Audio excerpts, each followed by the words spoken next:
All right, Baker, you asked for it. Oh, yes, Mr. Disney. Oh, you bet. Yeah, you bet. We have that request here. Uh-huh. Oh, say, Walt, that's fine. Yeah, I'll be right over.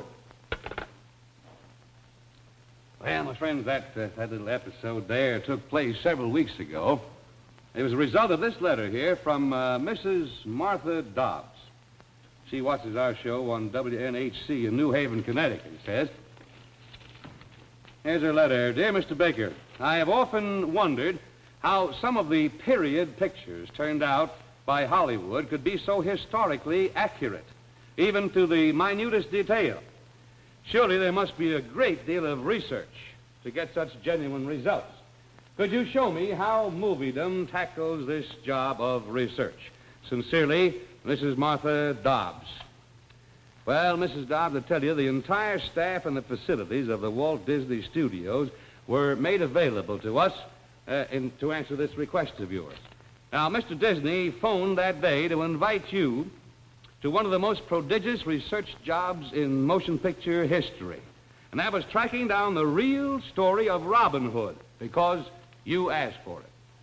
Arrived at the Disney Studios, I found Walt, Perce Pierce, his producer, and writer Larry Watkin already at work, seated around a desk piled with books and manuscripts.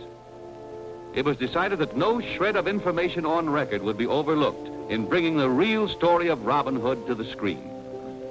At once, the Disney staff began an arduous task of sifting through endless books, papers, scraps of songs, and traces of legend that had accumulated over the centuries.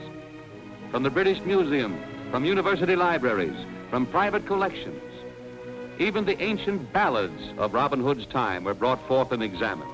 The ballads that were sung from village to village by strolling troubadours, the newspaper reporters and historians of their day. But despite this mass of historical data, what must be learned of the spirit of Robin himself was not to be found in the glades of Hollywood. So the Disney forces headed for England and Sherwood Forest itself.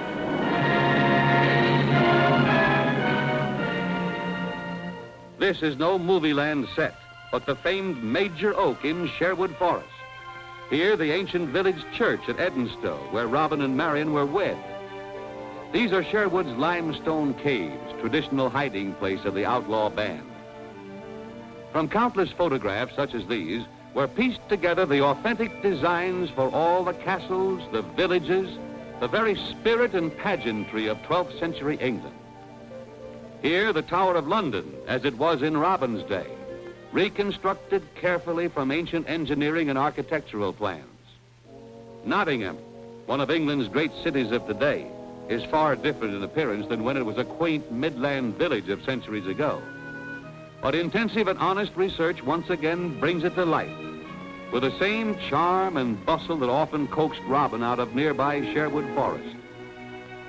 A welcome addition to Disney's expanding research staff was Dr. Charles Beard, historical scholar and an expert on the mode and the manners and the customs of medieval England. Authenticity was not to be sacrificed even for the comfort of the ladies. No zippers, said Dr. Beard.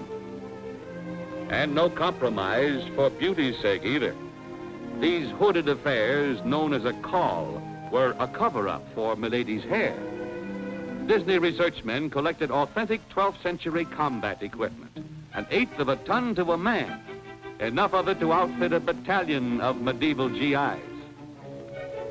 Even the horses typical of Robin's time and place were sought. Not Hollywood cow ponies or Arabian stallions, but English hunters of a breed familiar to the period.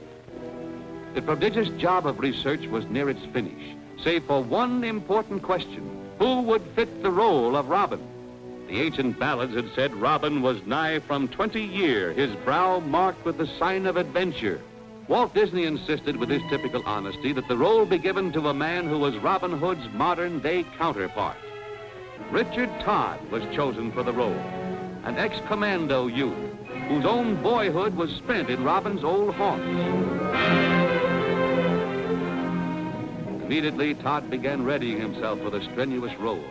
His instructor was Rupert Evans, England's outstanding authority on ancient and medieval combat.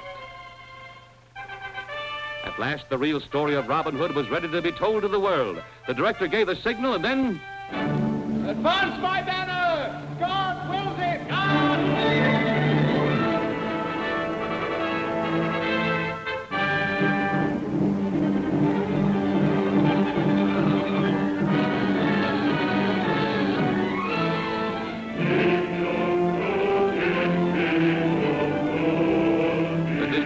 Had moved across the years between, closing the gap between the 20th and 12th centuries. Yes, out of all this endless research, as though by magic, was born again the dauntless spirit of a man who always fought against tyranny and oppression.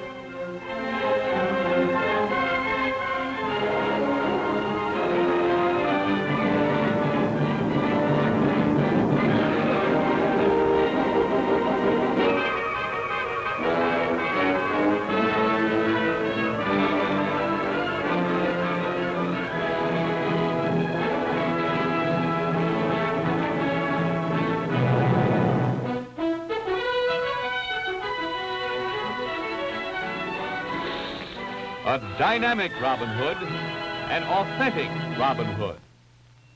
Well, there's your answer, Mrs. Dobbs. Yes, sir, inexhaustible research is what makes a picture like The Story of Robin Hood a classic work of art. Mr. Disney spared no expense or effort in order to have everything exactly authentic. Now, Mr. Disney plans to release this picture, The Story of Robin Hood, in July. It's a full action picture, as you know. I want to thank very much the Walt Disney himself and his entire staff for making it possible to answer this request of yours.